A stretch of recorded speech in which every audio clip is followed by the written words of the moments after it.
बाबा साहब भीमराव अंबेडकर ने मनुस्मृति को जलाया, ये बात दुख की बिल्कुल नहीं है, क्योंकि बाबा साहब भीमराव अंबेडकर ने जिस मनुस्मृति को जलाया वो नकली मनुस्मृति थी, और नकली मनुस्मृति तो जलाने लायक ही थी।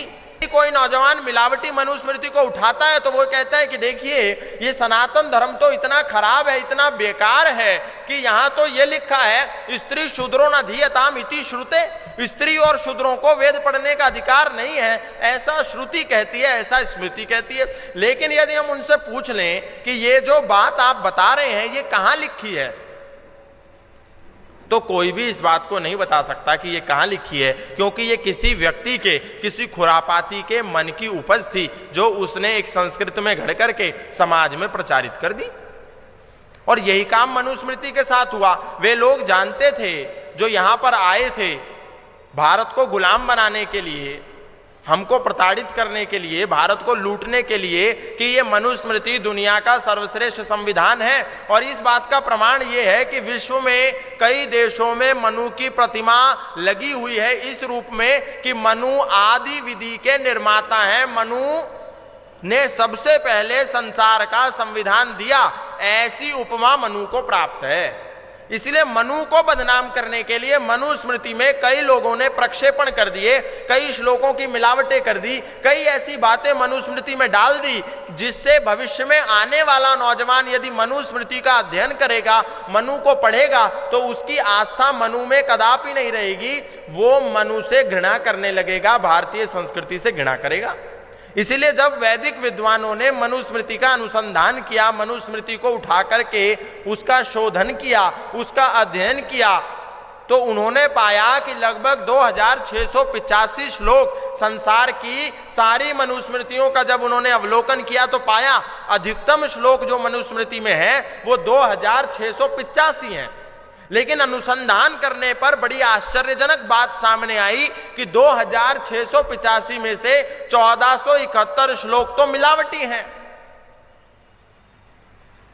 1214 श्लोक ही मूल हैं, और इन्हीं 1471 श्लोकों के 88% श्लोकों को आधार बना करके बाबा साहब भीमराव अंबेडकर जी ने पूरे जीवन काल में मनुस्मृति का विरोध किया और मनुस्मृति को जलाया। लेकिन बाबा साहब भीमराव अंबेडकर ने मनुस्मृति को जलाया, यह बात दुख की बिल्कुल नहीं है, क्योंकि बाबा साहब भीमराव अंबेडकर ने जिस मनुस्मृति को जलाया वो नकली मनुस्मृति थी, और नकली मनुस्मृति तो जलाने लायक ही थी।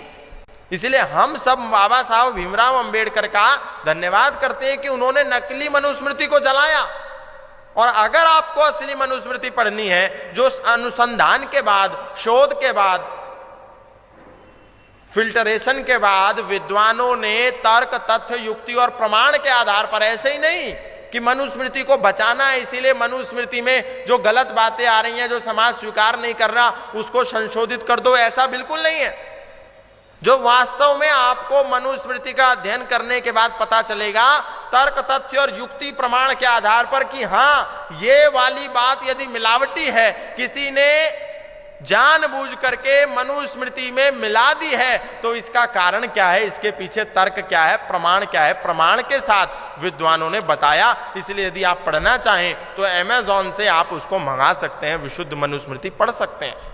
तो सबसे पहला जो कारण है वो है हमारे ग्रंथों को बदनाम करके समाज में प्रस्तुत किया, जबकि मनु समाज के विरोधी नहीं है, मनु शूद्रों के दलनकर्ता नहीं है, मनु महिलाओं के विरोधी नहीं है, मनु समाज में ब्राह्मणवादी नहीं है, मनु महिलाओं के शत्रु नहीं है। मनु ही है जो कह रहे हैं यत्र नार्यस्तु पूज्यन्ते रमन्ते तत्र देवता। मनु ही है जो शूद्रों को उनका अधिकार देने के लिए कह रहे हैं शूद्रो ब्राह्मणतामेति ब्राह्मणश्चैति शूद्रताम क्षत्रियाध्यातमेवं तु विद्याद्वैषा तथैव च। मनु है कि एक शूद्र व्यक्ति भी यदि अध्ययन करता है, पठन पाठन करता है, विद्या अध्ययन कर लेता है, तो वो शूद्र व्यक्ति भी ब्राह्मण बनने के योग्य है। एक शूद्र व्यक्ति भी यदि बाहुबल, क्षत्रिय बल अपने जीवन में धारण कर लेता है तो वो शूद्र भी क्षत्रिय बन सकता है। और एक ब्राह्मण भी पढ़ाने पर यदि नहीं पढ़ता तो वो भी अपने वर्ण को छोड़ करके शूद्र हो जाता है। और ब्राह्मण का बेटा यदि पढ़ने में पढ़ाने में उतना निपुण नहीं है और बाहुबल में अधिक निपुण है, तो वही ब्राह्मण का बेटा क्षत्रिय हो जाता है। तो ये बात जब मनु कह रहे हैं तो भला मनु शूद्र के विरोधी कैसे हो सकते हैं? पहली बात, महिला के विरोधी कैसे हो सकते हैं जो कह रहे हैं नारी पूजने योग्य? और जो मनु ये कह रहे हैं अष्टापाद्यम तु शूद्रस्यास्तेये भवति किल विषम षोडशैव तु वैश्यस्य द्वात्रिंशत् क्षत्रियस्य च ब्राह्मणस्य चतुष्षष्टि पूर्णम वापि शतम भवेत् द्विगुणा वा चतुष्षष्टि।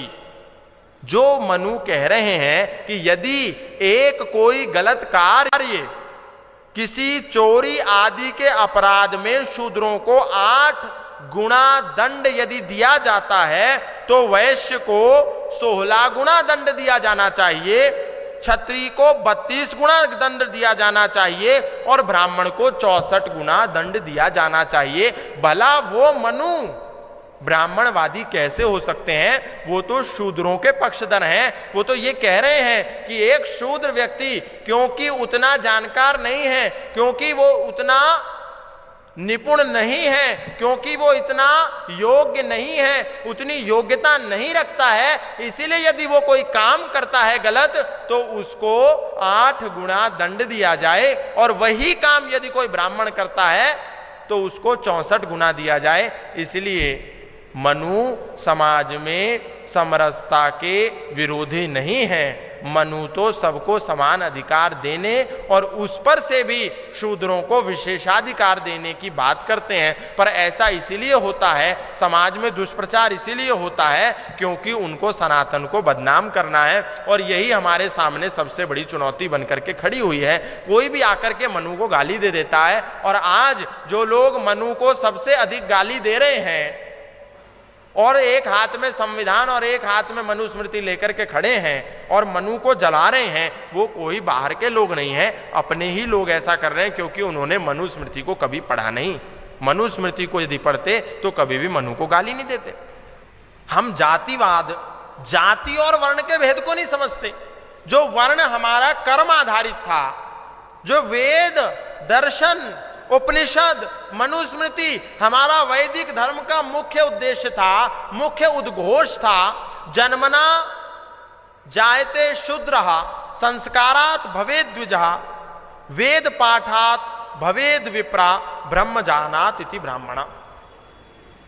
जन्म से प्रत्येक व्यक्ति शूद्र है, लेकिन कर्म से वो द्विज बनता है और द्विज मतलब दूसरा जन्म उसका होता है।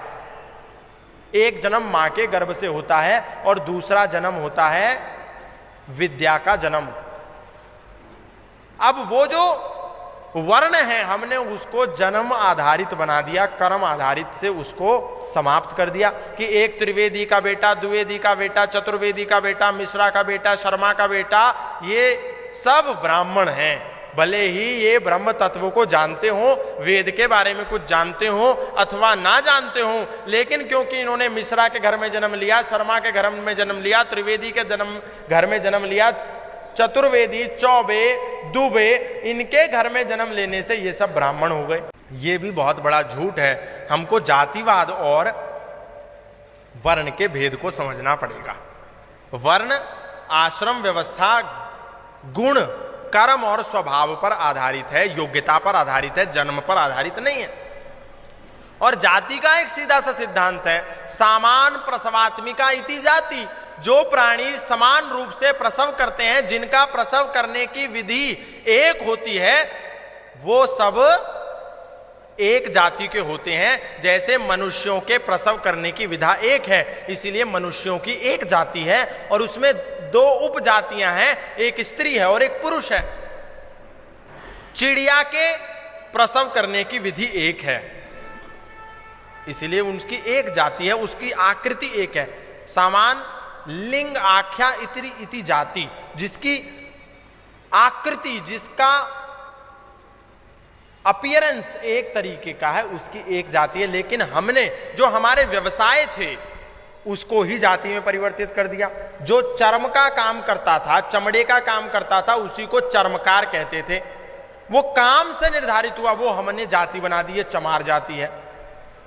जो बाल काटने का काम करता था, जिसका काटना बाल प्रोफेशन था, उसको हमने नाई जाति बना दिया। धोबी, तेली, ये सब जो है हमारे प्रोफेशन थे, हमारी विद्या थी, हमारा कार्य था। ये अलग चीज है, इसको जातिवाद से मिला करके हमारे समाज में नाना प्रकार की फूट प्रचारित कर दी गई। आज इस विषय पर हम सबको मिलकर के एक चिंतन करके समाज में जो जाति है, जाति व्यवस्था है, वर्ण व्यवस्था है, इसका सत्य सत्य प्रचार हमको करना पड़ेगा। तब जाकर के हम सही मार्ग पर आरूढ़ हो सकते हैं। अन्यथा ये सारी चुनौतियां हमको घेरे खड़ी हैं। ये बड़ा विषय है जिसको समझने की जरूरत है। सनातन धर्मियों को विशेष रूप से इस विषय पर काम करने की आवश्यकता है कि हम सब मिलकर के एक हो जाएं। हम विभिन्न धड़ों में, विभिन्न गुटों में जो विभाजित हैं, ये ना हो करके एक हो जाएं।